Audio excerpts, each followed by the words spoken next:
Hello and welcome to today's episode of Piano TV. So today we are going to go on a tour through Tchaikovsky's music. I picked 5 compositions of his in a variety of genres to give you a sense of his style, and I tried to pick some selections that are pretty different from each other, but also pretty famous, some stuff you might have heard in here, and they're also pieces that I really like. So let's get started.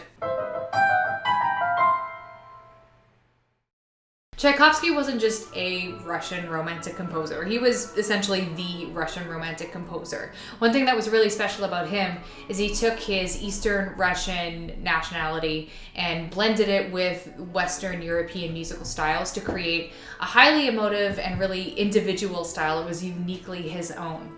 And another thing that Tchaikovsky does really well is melody. And that's, I think, one of the reasons that he's so well known today. Kind of like Mozart. Like Mozart was another composer known for his melody. On the subject of Tchaikovsky's melodies, the music critic Harold Schoenberg wrote that he had a sweet, inexhaustible, super sensuous fund of melody. But Tchaikovsky's success wasn't a complete cakewalk. A lot of his really famous compositions were met with heavy amounts of criticism, and this criticism then in turn pushed Tchaikovsky to refine his music, to redevelop some of his music and make it even better. So whether or not that criticism was deserved, it did serve to make him a stronger songwriter. On the emotive aspects of Tchaikovsky's style, the musicologist Hermann Kretschmar says that his later symphonies offer full images of life developed freely, sometimes even dramatically, around psychological contrasts.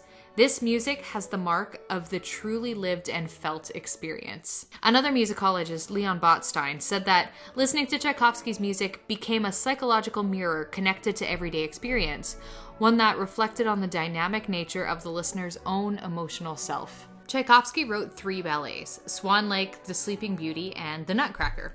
The Sleeping Beauty was Tchaikovsky's personal favorite, though The Nutcracker is very well known, and because of that, that's the one that we're going to take a look at today. The Nutcracker premiered in St. Petersburg near Christmas time in 1892, which was a year before Tchaikovsky's death. Interestingly, it didn't go over very well at first. The dancing in particular was heavily criticized. Tchaikovsky used a new instrument in this music that he'd recently discovered in Paris called the celesta. And this instrument is used in Down to the Sugar Plum Fairy, which we're going to be listening to. And Tchaikovsky described the sound as a heavenly sweet sound. Music from the Nutcracker is all over pop culture, especially in Christmas time. But aside from being used in like a variety of Christmas specials, it's also something you can hear in movies and even video games like Tetris.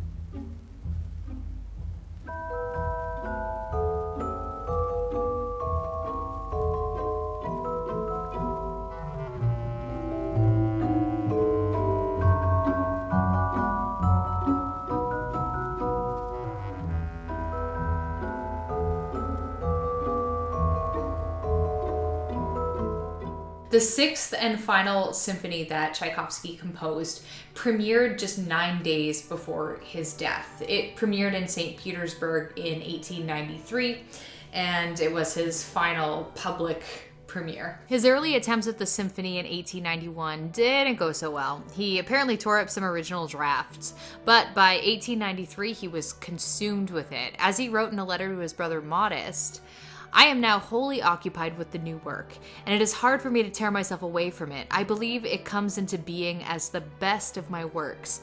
I must finish it as soon as possible, for I have to wind up a lot of affairs, and I must soon go to London. I told you that I had completed a symphony which suddenly displeased me, and I tore it up. Now, I have composed a new symphony, which I certainly shall not tear up. The symphony is so sad and morose that it spawned all kinds of suicide theories after Tchaikovsky's death. A lot of people started to view this symphony as a sort of musical suicide note. However, the official cause for his death was cholera, so no one really knows for sure. I don't think it was suicide, but I mean, that's something we talked about in a history of Tchaikovsky already. So if you want to get further into that discussion, make sure to check that video out. Anyway, this symphony has 4 movements, and it's the only one of Tchaikovsky's symphonies to start and end in a minor key, so it's extra dark.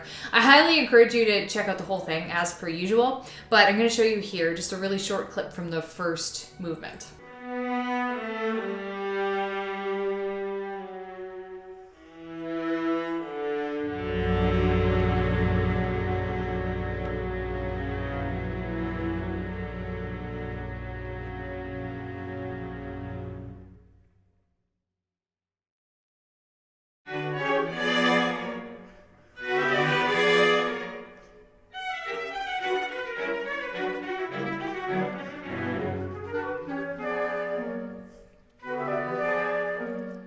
Tchaikovsky also wrote program music, which is basically symphonic music that follows a specific story.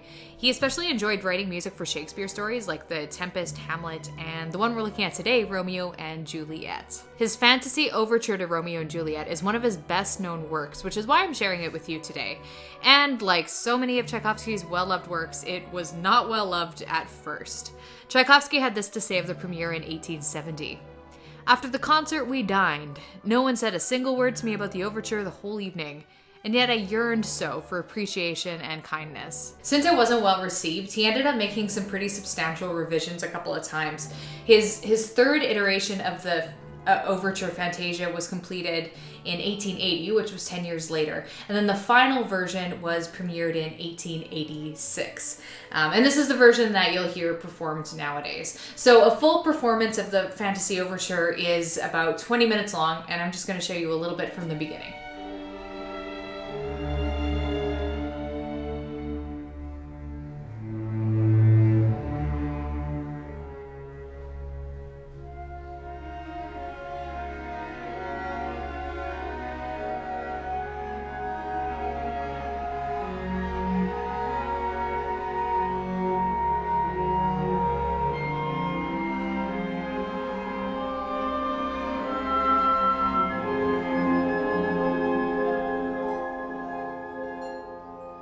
Tchaikovsky wrote 4 concertos in total, and 3 of them were for piano and 1 of them were for violin. He also wrote other compositions that were similar concertos but weren't formally named as such. Today we're going to look at his first piano concerto, Opus 23, and it was written in 1875.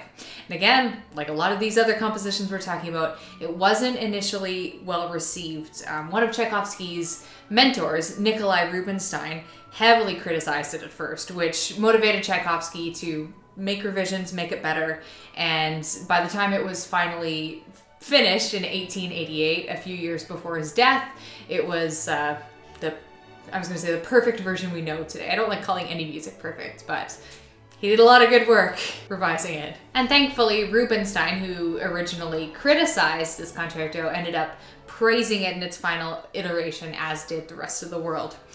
It's also one of Tchaikovsky's most well-known concertos, and the full runtime of this one is about 30 minutes long. So again, I'm going to show you just a little fragments from the beginning, but there's so much more than just the 30 seconds that I'm going to share here. One interesting thing about this concerto, if you do listen to it in full, is how unstable Tchaikovsky makes us feel by like shifting around the tonality. Basically, what that means is he doesn't ever make us feel secure in any single key. He kind of takes us on a little bit of a tour through different keys, and it makes us feel really uneasy.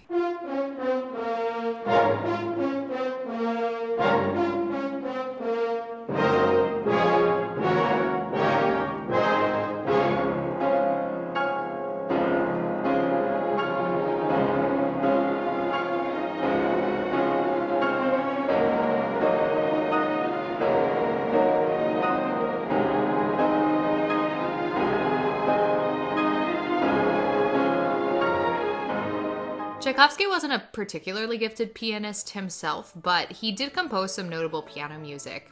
One of his best-known sets is called The Season, which is Opus 37A. And there are 12 pieces in the set, just like, one for each of the months of the year. All of the pieces in this collection are at around a grade 8 or 9 level, so ordinary mortals are able to play them. And despite their level, they're also pretty musically interesting, and they do show a strong influence from other Romantic composers, like Robert Schumann especially. This collection was actually a commissioned work for a music magazine, which Tchaikovsky accepted to in 1875, just for the supplemental income. So the way it worked is the magazine wanted to publish a piece for every month of the year, and Tchaikovsky said, sure, yeah, I can write 12 seasonal piano compositions. And just because he wrote it for commission doesn't mean these pieces have less value. In fact, some of them are very popular. June and November in particular are popular. November was apparently a piece that Rachmaninoff liked to perform at the end, during an encore. But the one I'm going to show you today is called October. It's nicknamed Autumn Song, and I just think it's really lovely. And again, it's kind of at an intermediate, early advanced level, so it's very playable.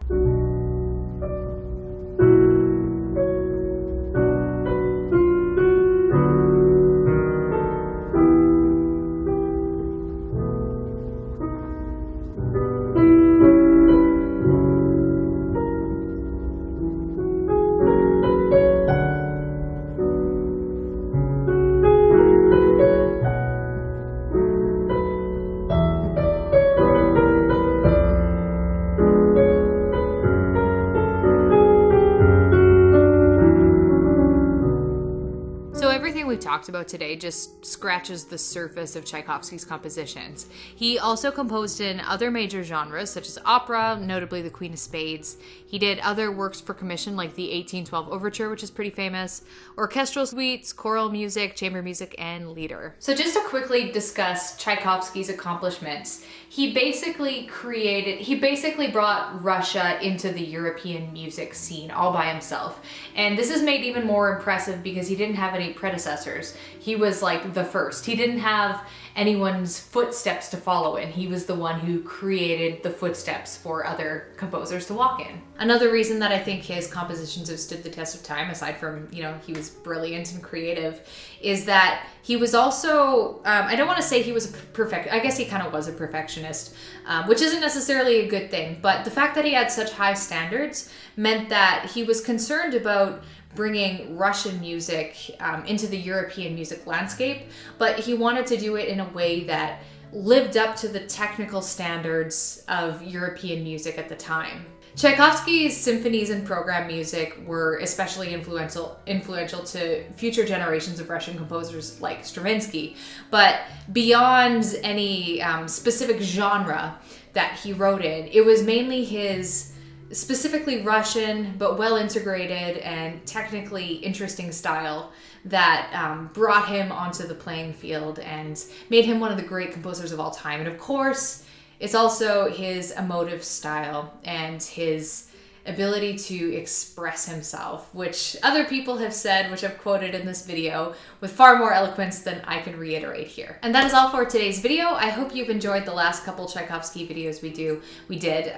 They're always a ton of work, these history videos, but they're really, really fun to make at the same time. So thank you so much for watching. Subscribe if you haven't already. Give this video a like if you enjoy this kind of thing. And I will catch you in the next video.